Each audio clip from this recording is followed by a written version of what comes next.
Hello everyone, এখন আমি তোমাদের সঙ্গে বিশ্ব উষ্ণায়ন সম্পর্কে আলোচনা করব। এই টার্মটা একটা গুরুত্বপূর্ণ টার্ম, সেটা ভারতের জলবায়ু হোক বা ভারতের ক্লাইমেট চেঞ্জ হোক, সময়ের সঙ্গে সঙ্গে এই টার্মটা কিন্তু খুবই গুরুত্বপূর্ণ হয়ে উঠছে। তো চলো আমি এখন তোমাদের বোঝাবো যে বিশ্ব উষ্ণায়ন কী, এর প্রভাব কী, কীভাবে এই বিশ্ব উষ্ণায়ন হয়ে থাকে। তো দেখো, বিশ্ব উষ্ণায়ন কথাটিকে ভাঙলে কিন্তু আমরা দুটো কথা পাই, একটা হচ্ছে বিশ্ব আর একটা হচ্ছে উষ্ণায়ন। অর্থাৎ পুরো বিশ্বের যে গড় তাপমাত্রা, সেই গড় তাপমাত্রাটা বৃদ্ধিটাকেই বলছে তোমার বিশ্ব উষ্ণায়ন। তাহলে দেখো কি বলছে, জীবাশ্ম জ্বালানির দহন, জৈব পদার্থের পচন, অরণ্য নিধন, নগরায়ন এবং শিল্পায়ন প্রভৃতির প্রভাবে বায়ুমণ্ডলে গ্রিন হাউস গ্যাসগুলির বৃদ্ধির কারণে পৃথিবীর গড় উষ্ণতার অস্বাভাবিক বৃদ্ধি পাওয়াকে বলছে বিশ্ব উষ্ণায়ন। এখন গ্রিন হাউস গ্যাস কোনগুলি? গ্রিন হাউস গ্যাস হচ্ছে তোমার CO2, CO, CH4, N2O, CFC, জলীয় বাষ্প, ওজোন প্রভৃতি। তাহলে এইগুলো কোনখান থেকে উৎপন্ন হয় এই গ্রিন হাউস গ্যাসগুলি? এই কাজগুলি করলে, অর্থাৎ জীবাশ্ম জ্বালানি যদি দহন করা হয় তাহলে কার্বন ডাইঅক্সাইডের উৎপাদন হবে। তারপর জৈব পদার্থের পচনের ফলে মিথেন সৃষ্টি হবে, অরণ্য নিধনের ফলে কার্বন ডাইঅক্সাইড সৃষ্টি হবে, নগরায়নের ফলে তোমার সৃষ্টি হবে CFC, এটা তোমার আমাদের যে এসি ফ্রিজ ব্যবহার করছি, শীতল জাতীয় যে শীতলীকরণের জন্য যেগুলো ব্যবহার করছি, সেখান থেকে CFC গ্যাসের উদ্ভব হবে।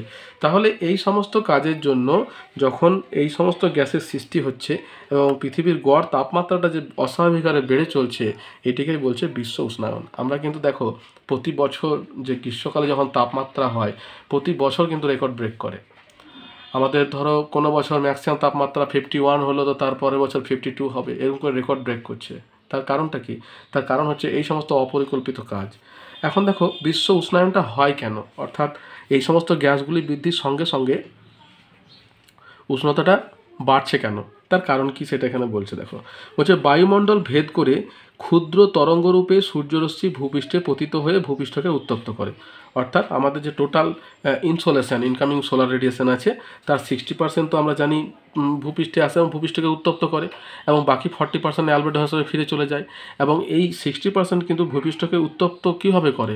প্রথমে ভূপৃষ্ঠ উত্তপ্ত হয়, তারপর সেখান থেকে বিকিরণ করে করে বায়ুমণ্ডলে তাপটা সঞ্চারিত হয়, এবং রাতের বেলাতে কি হয়, সেই তাপটা কিন্তু আবার পৃথিবী থেকে ফিরে যায়।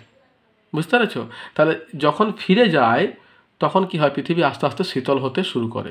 কিন্তু যদি এই ফিরে যাওয়ার প্রক্রিয়াতে কোনো বাধার সৃষ্টি হয়, তখনই কিন্তু গড় উষ্ণতাটা বেড়ে যায়। সেটাই বলছে, দেখো, উত্তপ্ত হলে পরবর্তী সময় সৌরশক্তির প্রতিফলন দীর্ঘ তরঙ্গরূপে মহাশূন্যে ফিরে যায়।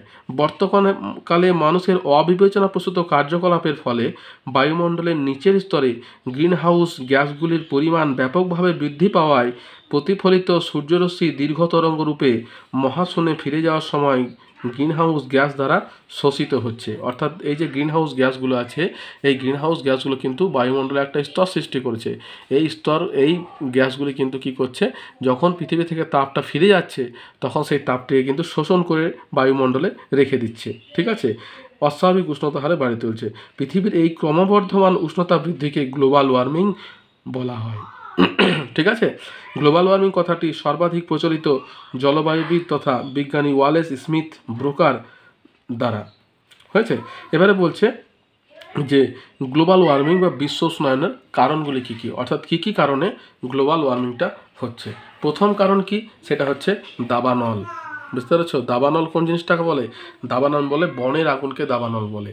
অর্থাৎ যখন অত্যধিক গরম হওয়ার জন্য কি হয়, কাঠগুলো কিন্তু অত্যধিক শুষ্ক প্রকৃতির হয়ে যায়, বনের কাঠগুলো, এবং তারা যখন ওই ঘষা লেগে আগুনের সৃষ্টি হয়, তখন কিন্তু বিশাল বন একেবারে আগুন ধরে যায়।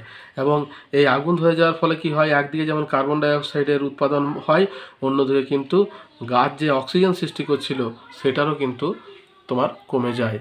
তাহলে দাবানল কিন্তু এই বিশ্ব উষ্ণায়নের ক্ষেত্রে একটা বিশেষ ভূমিকা বা গুরুত্বপূর্ণ ভূমিকা পালন করে। তাহলে প্রাকৃতিক বা মানুষ সৃষ্ট যে কোনো কারণে অরণ্যে আগুন লাগলে উৎপন্ন কার্বন ডাইঅক্সাইড এবং CO, কার্বন মনোক্সাইডের দুটো ছাই প্রভৃতি বিশ্ব উষ্ণায়ন ঘটায়।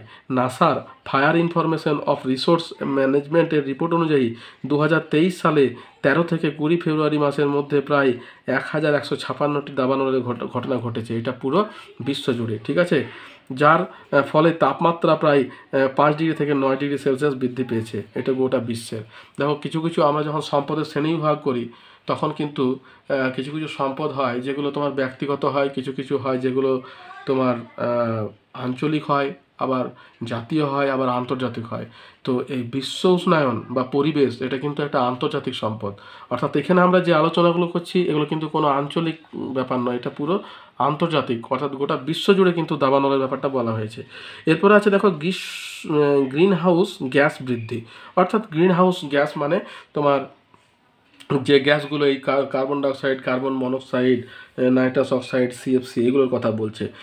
শিল্পযুগের পরবর্তী সময় বায়ুমণ্ডলে ব্যাপক পরিমাণে গ্রিন হাউস গ্যাসের মিশ্রণের ফলে পৃথিবীর গড় উষ্ণতা বৃদ্ধি পেয়েছে। তাহলে শিল্পযুগ মানে কি? যতদিন কৃষিযুগ ছিল ততদিন কিন্তু এতটা এই প্রভাবটা ছিল না। যখনই শিল্প চলে এলো তখনই কি হলো, মানুষ কিন্তু টেকনোলজির উপরে নির্ভর করতে শুরু করলো এবং তার ফলে কি হচ্ছে, রসায়ন বিজ্ঞানী ভান্তে আরহেনিয়াস সর্বপ্রথম এই বিষয়টি উল্লেখ করেছেন। প্রাকৃতিক উৎস ছাড়াও মানবীয় ক্রিয়াকলাপের মাধ্যমে গ্রিনহাউস গ্যাসের পরিমাণ বহুলাংশে বৃদ্ধি পেয়ে বিশ্ব উষ্ণায়নে ত্বরান্বিত করেছে। 2023 সালে গ্রিনহাউস নির্গমনে ভারত বিশ্বে 7ম স্থান অধিকার করেছে। বুঝতে পেরেছ?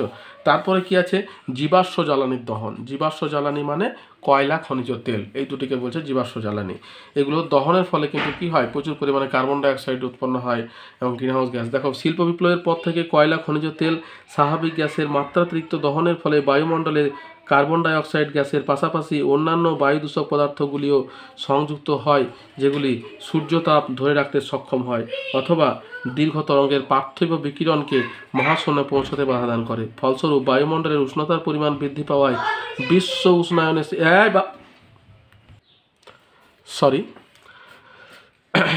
তাহলে জীবাশ্ম জ্বালানি বৃদ্ধি পায়, ফলে কি বিশ্ব উষ্ণায়ন বৃদ্ধি পাচ্ছে। 2021 সালে ভারতে জীবাশ্ম জ্বালানির প্রভাবে 12% CO2 নির্গমন ঘটেছে, যা 2020 সালের তুলনায় 1.4% বৃদ্ধি পেয়েছে। পরিষ্কার হয়েছে?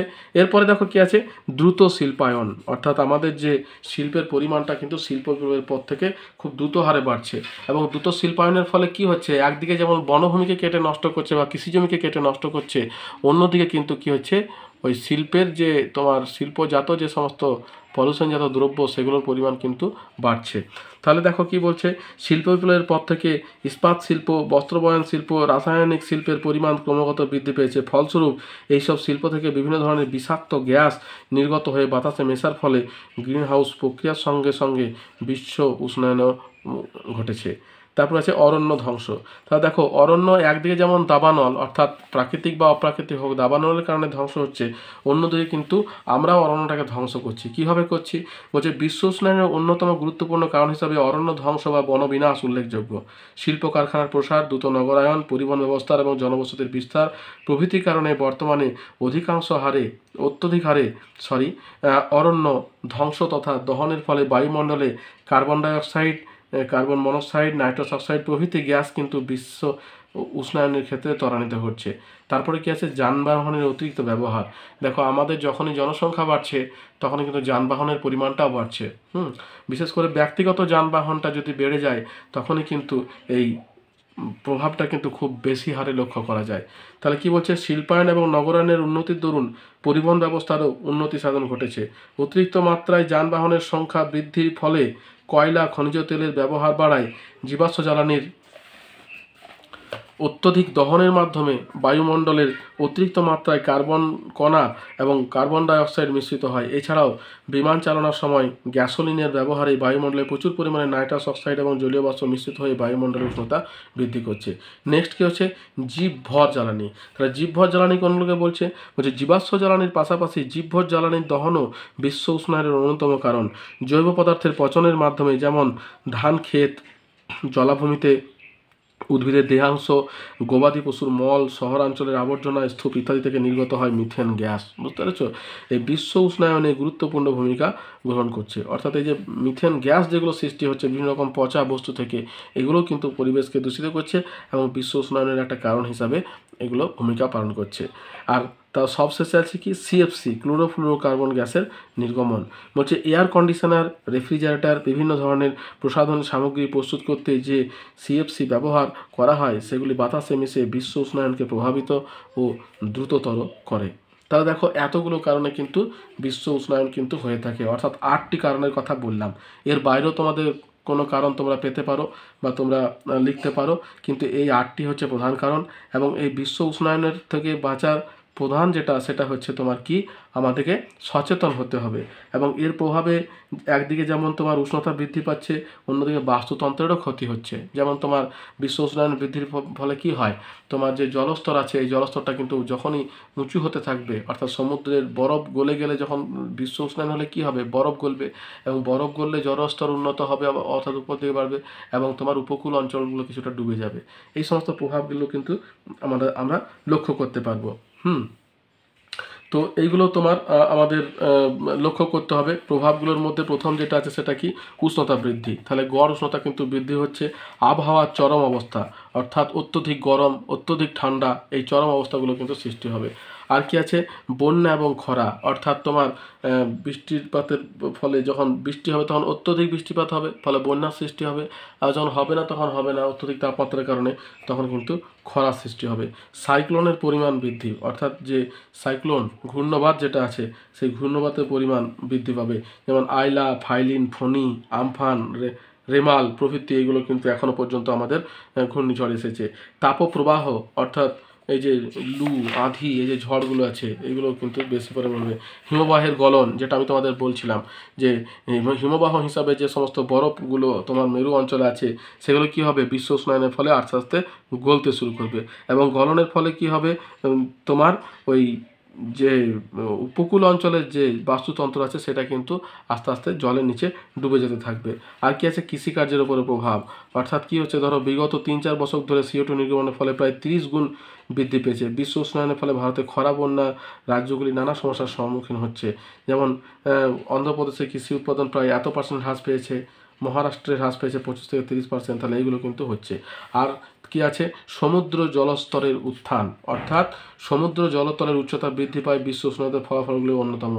ভারতের নদী অববাহিকা অঞ্চল যেমন গঙ্গা, গোদাবরী, মহানদী, উপকূলীয় অঞ্চলে জলস্তর বৃদ্ধি পেয়ে বন্যার প্রবণতা বৃদ্ধি পেয়েছে।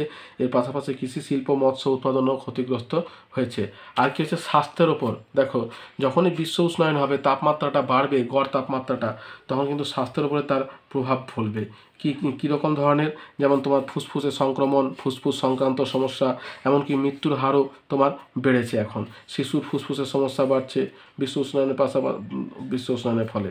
তাহলে এই সমস্ত প্রভাবগুলো কিন্তু বিশ্ব উষ্ণায়নের ফলে আমাদের তোমার ঘটবে, আর এর পরিমাণটা কিন্তু যত দিন যাবে তত বাড়তে থাকবে।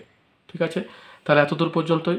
দেখো, যদি আমার ভিডিওটা তোমাদের ভালো লেগে থাকে তাহলে একটা লাইক দিও, বন্ধুদের সঙ্গে শেয়ার করো, আর সাবস্ক্রাইব করে রাখো চ্যানেলটা, যাতে যখনই আমি ভিডিও দেবো তখন তোমাদের কাছে নোটিফিকেশান পৌঁছে যাবে। আর যদি কোনো প্রশ্ন থাকে আমাকে কমেন্ট বক্সে কমেন্ট করো, আমি তোমাকে প্রশ্নের উত্তর দেওয়ার যথাসাধ্য চেষ্টা করব। তাহলে এতদূর পর্যন্তই, দেখা হচ্ছে পরের ভিডিওতে। ভালো থেকো, সুস্থ থেকো, ধন্যবাদ।